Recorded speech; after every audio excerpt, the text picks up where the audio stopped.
Hey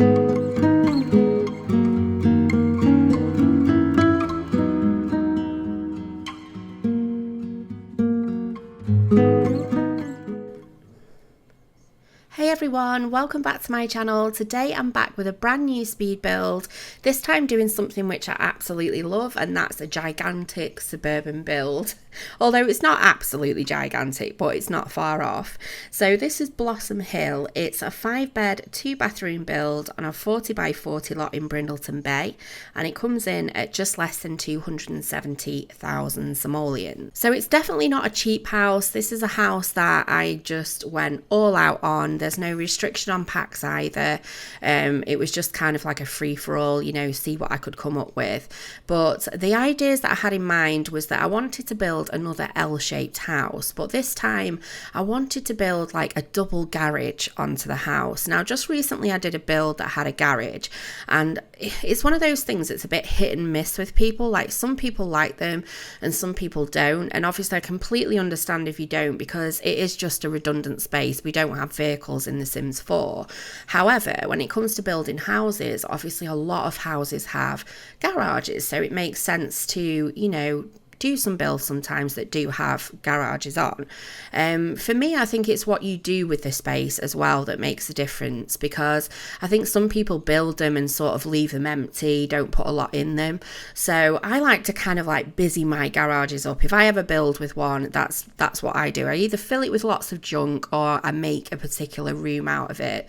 Now, I decided to go ahead and make a gigantic gym, because I think it's been a really long time since I've really put a good sized gym in a home, and I thought that would just be the perfect space for it. So as you can see, I've started this build out on a lot that's at the very top of Willow Creek. I've literally just moved it now over to Brindleton Bay. I do keep trying to build on this particular lot because I hope that in some sort of updates that they do actually fix the lighting on those particular lots. I think it's been like that since Seasons, and I feel like it's been a really long time since I've been able to build on that lot. I did actually go back and have a look on my YouTube channel at some of my older builds where, you know, I've built on that particular lot, because I was starting to think, is it just me? Is it just, you know, it's always been like that sort of thing? But it turns out it used to be a really bright lot, so there is definitely something going on with it. So I think I might need to submit a bug for that and just see if, you know, it's a well-known issue, if they're working on it or what, because I really miss that spot,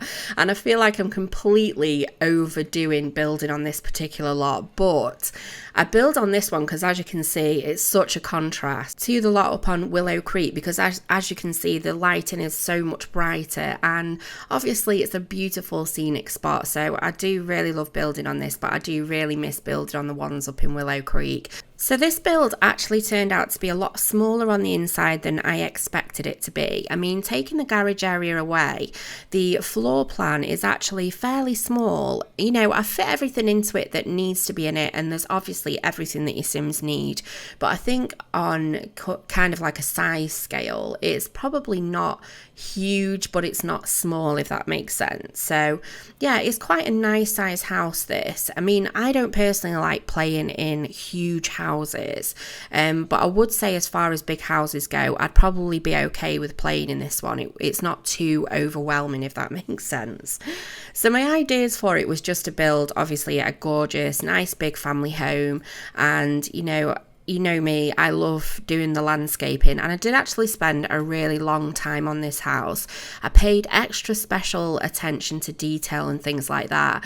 You know what it is? I think every time I do a base game build, it's always just amazing when I come back and I've got the ability to use absolutely everything. I was a little bit like a kid in a sweet shop, but this build actually took, I think it was about 3 days I worked on this house, and not 3 days solid, don't worry.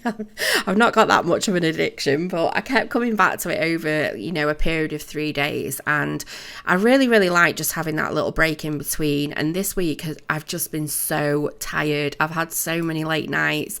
Obviously, it's been a really amazing week. So, you know, there was a couple of times that I had to take a break and really just go to sleep and just see how I felt about it the next day. But I really did take my time with this build, and I paid probably extra special attention to detail. So editing this video was kind of like a bit tricky because there was just so many things that I kept going back and adding in, and sometimes they're not always things that you want to see in a speed build, like me adding drain pipes and just daft things like that, but it's those sort of things that I absolutely love adding in. So I tried to kind of, when I edited this video, I tried to include absolutely everything that was significant, if that made sense, you know, significant to the landscape and the interior, and I just cut out the rest of the kind of like finicky little bits. But this will be up on the gallery now, so if you're interested in downloading it, I think some people are still struggling to find me under my origin ID, which is Simkin Builds. So I think the best way to find me is just to use the hashtag Simkim. I always hashtag each one of my builds with Simkin Builds and Simkim, so that's probably the best and easiest way that you'll find this particular build. But yeah, let me know what you think. I did really like the way that it turned out, and like I say, I was kind of like, I was a bit indecisive about certain points of it as well, so there's a lot of things that I did that I then deleted and changed. So yeah, editing this was a whole lot of fun. In fact, I think it's just taken me about 3 hours, so but yeah, I'm just moving on to the front garden at the moment, and this was one of the areas that I was very indecisive about, but I used these little rose bushes again, but this time I decided to size them down a couple of sizes to create kind of like another border around the pathway.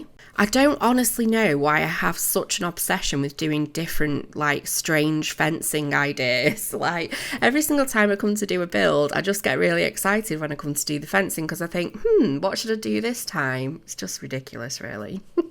So at the front of this house, I decided to put this pond area in on the left-hand side, and we've got kind of like this front lawn situation going on, and I put a little beekeeping box at the front, and you know, this is probably like quite a big grand driveway as well. Obviously having a double garage, we needed quite a bit of kind of paving area at the front of the house, but yeah, there's not a lot going on at the front of the house other than that. I think a lot of the activities and skill building items are kind of like based around the back of the house instead. So I hope you're all having a fantastic weekend. I think I decided somewhere over the weekend that it would be an amazing idea having, you know, no time at all in my life to then open up an Instagram account. So I thought I'd open one just purposely for this channel, just to have a place where I could upload screenshots and, you know, thumbnails of houses and things like that. Obviously social media is a massive place, and Instagram has a whole network of simmers on there, and I just thought it'd be a nice idea to throw up a few screenshots every now and then. So one of the things that I wanted to use it for was for sneak peeks as well, because occasionally when I'm building, I'll take a screenshot of something that I'm doing and I'll upload it over on Twitter, and I just thought Instagram would be a nice place to upload those pretty screenshots, because obviously Instagram is a place for pictures. So if you want to follow me, the link will be in the description box below. It'd be amazing to have you over there. And like I say, you know, you might get some sneak peeks as well. So I've also been quite busy sort of thinking about some ideas for the channel and the kind of things that I want to do. At the moment, I'm kind of just doing whatever I want to do. Like it was the way to get me back into building after a long break. I knew that I needed to do stuff that I enjoyed doing the most to get me back into, you know, feeling amazing about building again, and it's actually worked a treat. I've really enjoyed myself, but there are a couple of things that I do want to do as a channel, you know, on my channel, some regular things, and I've got quite a few ideas coming up. Obviously I've got a lot of collaborations planned for over the next month or so, and I'm looking forward to doing them. They're with some fantastic fellow simmers as well, and really good friends, so keep an eye out for those. But yeah, I'm going to be coming up with some sort of series situation, but I'm not entirely sure what I'm going to do as yet. So, but I'm still going to be building these ridiculously big houses. But I did know that the last build that I uploaded was the base game build, and that was received really well. And I do have a really, you know, I do really love building base game homes, because like I said in the video, it's just such a nice feeling to know that I've built something that everybody can use. So I will be doing probably more sort of base game homes, just because, you know, it's something that everybody can enjoy. So yeah. I've got a lot of plans for this channel. It's just kind of putting them into practice and kind of organising them. So yeah, we'll see what happens. So I'm just finishing up the back garden at the moment, and I did a little thing with the coffee table. I placed a fountain in the middle of it and I raised it up, and it had a really nice effect when the game was live, because all the water was kind of bubbling over and it just looked really pretty. But I did actually move this lot and place it on another lot for doing some screenshots and whatnot, and I did notice that the fountain had dropped down to the floor so you couldn't see it. And it's worth me just saying that, you know, even with move objects on, sometimes the position of objects can change. It's just one of those things. I guess it's just one of the side effects of using the move objects cheat, but I just thought it was well worth noting in case anyone does download this. The fountain's there, it's just hidden in the table. But I'm just moving on to the interior now, and as you can see, this is the kitchen, and I spent a little bit of time on this, and yeah, I quite like the way it turned out. I must admit, with this build, I did try and pay a little bit more attention to kind of adding, you know, a little bit more clutter, making it a little bit more busy. It's one of those things that I absolutely dislike doing. I was trying to think about the right word to use. It's just so finicky, kind of placing items on surfaces, and I do really wish it was a little bit more straightforward. But you know, I do like to sometimes busy up the builds and the surfaces and whatnot, and I think it's just a case of just spending a little bit more time doing that. But I like the way this kitchen turned out, and it was actually quite a big kitchen as well, which I really loved. So in the downstairs area of this build, we have this dining room here, which I'm working on now. We've got the kitchen, we've got 2 reception rooms, a gym and a downstairs toilet, and we've also got like quite a massive hallway area as well, which I don't ever include them in the speed builds, but I did manage to put in a piano, so it is a good size. But the reception rooms, as you know, normally I will do one that's kind of like an adult area and another one that's for children. But with this particular build, I just decided to make just 2 separate reception areas that were kind of like fairly adult, really. I didn't add a lot of kind of kiddie objects downstairs in this build, but there are lots and lots of items for children upstairs in the bedroom. So as I normally say, you know, if you wanted to bring more of like the children's element down into the family home, then you can always swap things about and change things up however you like.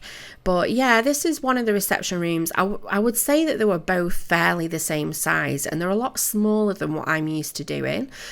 So there isn't really a main reception area as such, but I think both of them have got TVs in them. So, you know, there's just 2 reception rooms. You've got the choice. But I'd say the tones in this house were fairly neutral, really. Lots of browns. There are colours in the house. I did go ahead and obviously for the dining room, as you saw, I added in the kind of jungle Caribbean wallpaper that we had in the update. And I did go ahead and use a different colour of that upstairs in one of the bedrooms. So I was quite pleased with myself, because as far as wallpapers go, it's quite a busy wallpaper to work with. But the upstairs bedroom, I was really happy with the way that turned out. So you'll see that a little bit later on. But I do actually plan to do a kind of beachy style home, like getaway holiday home. So I'll be able to use them sorts of papers in that build. So I'm looking forward to doing that. That's going to be one of my next builds coming up soon. So this is actually the second reception area which I did, and I really wasn't sure what I was doing with this room. At first I wanted it to be kind of like a music room and an activities and skill building area, but then I decided that I wasn't really sure. It wasn't working for me, so I decided to make it into another sort of living area. But I did go ahead and obviously put this computer desk there, as well as the chess table just at the back. But I am really struggling, if I'm honest, with sofas in this game at the moment. That sounds really silly, but I think there's not very many that I actually really like. And even though there's certain sofas that are nice, the colour swatches are just not that nice, if that makes sense. So yeah, I thought I would change it up and try and force myself to use a different kind of sofa, and I did in that particular room, but I'm still not sure I like it. But this is the gym area, aka the double garage, and as you can see, it is just an extension really on the house, and I just went all out to do quite a big gym. It was quite nice to do this room actually, because I think that it's been a while, not only since I've done a gym, but since I've done one that's of a considerable size as well. But I'm moving on to the upstairs now, and this is one of the bathrooms. Now, I don't always include the bathrooms, but I kind of use some different objects that I've not used in a while, and I thought I would just throw it in there. So that was a little sneaky peek of the bathroom. But this is the room, probably the main kind of bedroom, and this is the one that I ended up using the busy wallpaper in. So I use lots of purpley kind of tones, and I really, really like these tones. I think they're really quite pretty without being too girly, if that makes sense. So upstairs we've got two double bedrooms. One is probably like the master bedroom. The second one, I would say it was kind of a girly room slash guest room. It's probably more of a guest room really. The other three bedrooms are children's bedrooms. So I decided to do this one, which was like a boys' nursery. And we've also got a single boys' bedroom and a single girls' bedroom. Now normally I do make bedrooms into twin rooms, and I was tempted to do that, but this time I kind of thought, well, you know, I always end up putting twin rooms in, and you know, I just wanted to make, because the rooms were smaller as well, I thought it'd be a good idea just to keep them as single rooms. So I don't often put nurseries into my builds, but at the end of the day, if your Sims are going to have children, they're going to need a place for the kids to sleep. So, you know, as little babies. So I thought I would actually do a little nursery. And because the room was quite small as well, it made perfect sense. It was kind of like a good size room for a nursery. So I just wanted to say a massive, massive thank you for all your messages of support and your congratulations through Twitter and the comments and everything. I really do appreciate it, and it's just been such a mind-blowing week really, or a month if anything. And I was actually sat back just laughing to myself the other day, and I say this often in the comments as well. You know, I was thinking back to when I first started my channel, and you know, I remember after I uploaded videos, I'd be saying to my kids like, have you watched my video yet? Can you give it a like? And I was to the point where I was ready to pay them just to watch and like a video. It just was just crazy. And I remember saying to my husband, I've got 20 subscribers, and him saying, yeah, but Kim, 10 of them are us, or something ridiculous like that. And you know, I laugh when I look at things like that, and if anything, it's just to really say to anyone that's starting out or is quite a small YouTuber and things like that, don't give up. It's really, really tough at the start. It takes a lot of hard work with very, very kind of little in return for a very long time, but don't give up. If it's something that you really want to do, then stick with it, you know, because if I knew then what I know now, you know, it would have just, I would have had a lot more enthusiasm. So thank you so much for all your support. If you've enjoyed this video, please give me a big thumbs up, and if you're not subscribed already, it would be awesome to have you on board. But don't forget to check me out down on Instagram, and I'll look forward to seeing you next time. Take care guys, bye.